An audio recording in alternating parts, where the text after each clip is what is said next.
Hello students. आज की class में हम सम विच्छेद विश्लेषण के प्रयोग के बारे में पढ़ेंगे। सम विच्छेद विश्लेषण विभिन्न उत्पादों के विक्रय से होने वाली शुद्ध आय तथा क्रियाशीलता के विभिन्न स्तरों पर लाभदायकता का अध्ययन करने में सहायक होता है।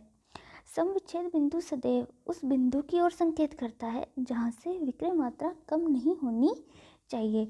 यदि विक्रय सम विच्छेद बिंदु से कम होता है तो व्यवसाय को हानि होती है।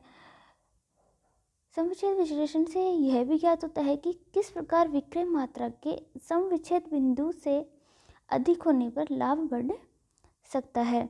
तो इस प्रकार व्यवहार में सम विच्छेद विश्लेषण के अनेक विशिष्ट प्रबंधकीय प्रयोग है, जिनमें जो प्रमुख है वो इस प्रकार है।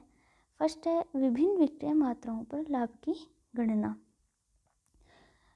प्रत्येक विक्रय मात्रा पर विक्रय राशि या कुल आगम में से परिवर्तनशील लागतों और स्थायी लागतों के योग के घटाने पर लाभ की मात्रा ज्ञात की जा सकती है। अर्थात सेल्स से या total revenue minus total cost करने पर प्रॉफिट को ज्ञात किया जा सकता है।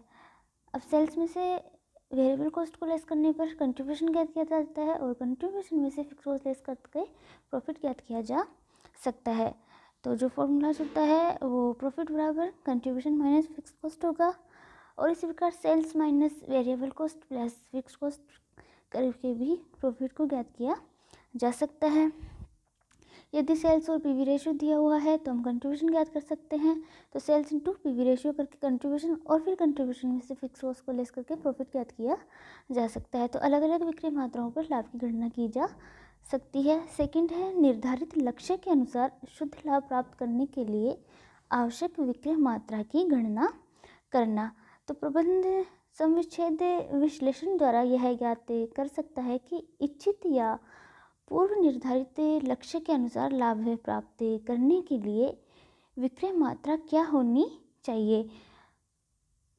यह विक्रय मात्रा रुपयों व इकाइयों दोनों में ज्ञात की जा सकती है, जिसके लिए जिस सूत्र का प्रयोग किया जाता है वो इस प्रकार है। यदि सेल्स को यूनिट्स में ज्ञात किया जाता है तो fix cost plus desired profit divided by contribution per unit करने पर यूनिट्स में ज्ञात हो जाएगी, और यदि इन्हें रेट में ज्ञात करना है तो fix cost plus desired profit divided bye PV ratio करने पर सेल्स रेट में ज्ञात हो जाएगी।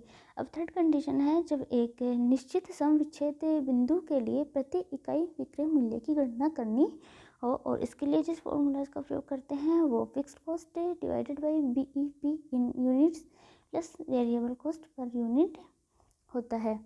तो यहाँ पे जो बीईपी यूनिट्स लिखते हैं उनमें उन वांछित इकाइयों की संख्या लिखते हैं जिस स्तर पर सम विच्छेद बिंदु प्राप्त करना है। अब जो नेक्स्ट कंडीशन है वो है प्रस्तावित योग की पूर्ति करने के लिए आवश्यक विक्रय मात्रा की गणना करना।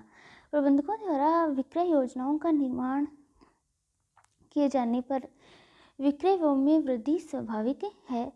सर्वोच्च प्रबंधक इन व्ययों के लिए उसी स्थिति में अनुमति प्रदान करेगा जब उन्हें यह ज्ञात हो जाएगा कि प्रस्तावित विक्रय व्यय में वृद्धि की पूर्ति करने के लिए विक्रय मात्रा में कितनी वृद्धि आवश्यक है। तो सम विच्छेद विश्लेषण से अपेक्षित विक्रय मात्रा अर्थात प्रस्तावित व्यय की पूर्ति करने हेतु विक्रय मात्रा क्या होनी चाहिए, इसकी गणना करने के लिए जो फॉर्मूलाज होता है वो इस प्रकार है। यदि यूनिट्स में ज्ञात करना हो तो proposed expenditure divided by contribution per unit होगा, और जब इसे रेट में ज्ञात करना है तो proposed expenditure divided by PV ratio होता है। अब जो नेक्स्ट कंडीशन है वो यह है कि विक्रय मूल्य की कमी को पूरा करने के लिए आवश्यक मात्रा की गणना करना, अर्थात कितना विक्रय बढ़ाना पड़ेगा। तो विक्रय मूल्य में कमी करके विक्रय मात्रा में वृद्धि की जा सकती है। प्रबंध के सामने यह समस्या उत्पन्न होती है कि ऐसा निर्णय लिया जाए या नहीं, अर्थात विक्रय मूल्य में कमी करके विक्रय मात्रा को बढ़ाया जाए या नहीं। परिवर्तनशील लागतों के यथावत रहने तथा विक्रय मूल्य में कमी करने से प्रति इकाई अंशदान घट जाता है।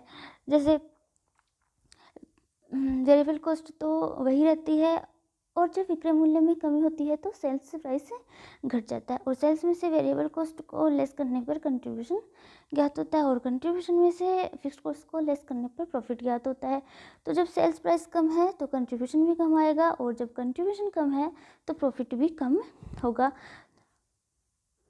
तो अतः व्यवहार में लाभों को वर्तमान स्तर पर बनाए रखने के लिए यह आवश्यक है कि वर्तमान विक्रय मात्रा में वृद्धि को जांचें। तो समुच्चयद विश्लेषण द्वारा नए मूल्यों पर वर्तमान लाभ बनाए रखने के लिए अपेक्षित विक्रय मात्रा को ज्ञात किया जा सकता है। तो विक्रय मात्रा का नवीन स्तर ज्ञात करने के लिए जिस सूत्र का प्रयोग किया जाता है वो इस प्रकार है। यदि न्यू सेल्स इन यूनिट्स अर्थात इकाइयों में ज्ञात करनी है तो इसके लिए जो फॉर्मूला होता है वो fixed cost plus profit divided by new selling price minus variable cost अर्थात fixed cost plus profit divided by new contribution होता है। और जब इसे यदि इस सेल्स को रेट में या रुपयों में याद करना है तो इसके लिए जो फॉर्मूला होगा वो fixed cost plus profit divided by new PV ratio होगा। तो ये कुछ समुच्चयद विश्लेषण के प्रयोग थे तो जिसकी सहायता से हम या प्रबंध निर्णय ले सकता है। आगे की क्लास में हम इस चैप्टर के इलस्ट्रेशंस को पढ़ेंगे।